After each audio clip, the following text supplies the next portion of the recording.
Hi, it's me again with CorelDraw tips and tricks. Somebody sent me this picture of a cake topper and want to know how to draw it. And this is where your artistic ability is going to come into play. So what we're going to do, I've already typed out the words we need. So I'm just going to take an ellipse, holding down the control button. I'm going to hit P, put it in the center of the page. And then I'm going to make it a thicker line. But first of all, I'm going to make it a thicker line first.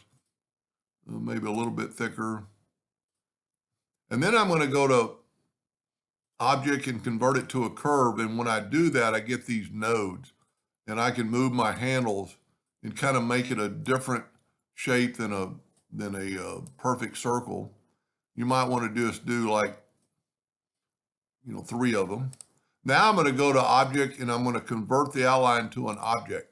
I'm actually going to left click and right click. And then I'm going to control D and make a duplicate, and I'm going to rotate that somewhat. And you can see what I've got. I really like that. But what I'm going to do now, I'm going to control D and make the next one. Let's see which, there's my copy. I'm going to grab the shift tool and have it grow from the inside out. And then just whatever you think you're happy with, let's see what it looks like. I'm going to go ahead and weld it. I think that looks pretty good. So if you want to look at it better, take the Smart Fill tool and fill that in, and that looks pretty good. So we'll get back to the line. I'm going to bring in our text. I actually used that text, but if we look at it, most texts are like this.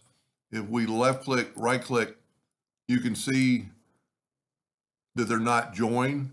We actually need this before we do anything. I'm going to take the shape tool and I'm going to move this 6. Well, I need to take these two and I need to make them smaller. So I'm going to make them 50 points.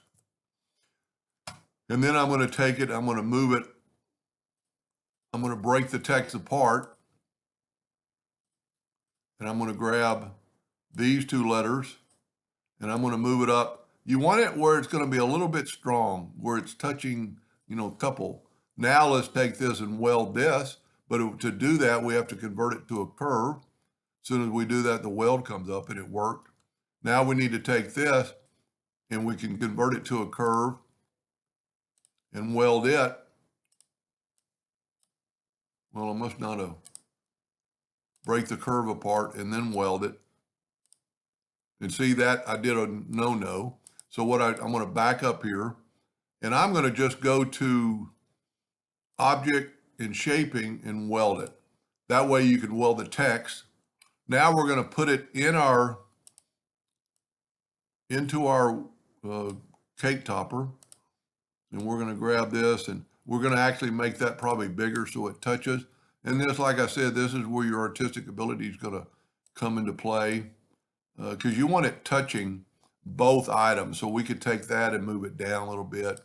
And you could change your font. I don't really want to make the 6 any bigger. So I'm going to do a no-no and kind of just stretch the font out. That looks pretty good. And it's touching. You need some strength. So it's touching there, it's touching there. And in lieu of moving it anymore, I'm going to take like these nodes right here and I'm going to bring them down into my word. I just want them touching. Now, a lot of times this won't work, but it should on this case. And we're going to go to weld and it worked perfectly. And we'll always test it by doing that. So that's what it's going to look like. Now we need some sort of stick to put it in the cake. And I'm going to go just like 0.25 of an inch. And then you can make it whatever length you want. I would actually it's because it's a rectangle, I'm going to round off the ends. It doesn't really matter on I had my ratio unlocked. I need to lock it. And I'm going to go like 0.2 and I got rounded ends. Doesn't matter on the top, but it'll help it go into the cake a little bit more.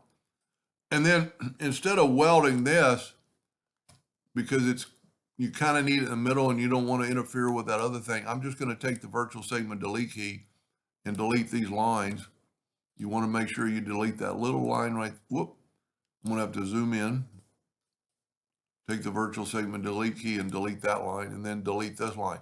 Now to seal all that up, I would take the Smart Fill tool and fill that in and then move that out of the way. And then I would left click.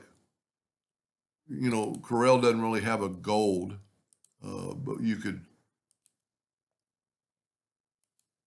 fill it with gold, and that's what it's going to, or fill it with whatever you think is going to look good. That's pretty close to the original. You know, if you cut this out of a gold mirror acrylic, it would look just like in the picture. And you could, you know, manipulate things around and add things. But that's how I would do it. Hope that helped them. Thank you for watching.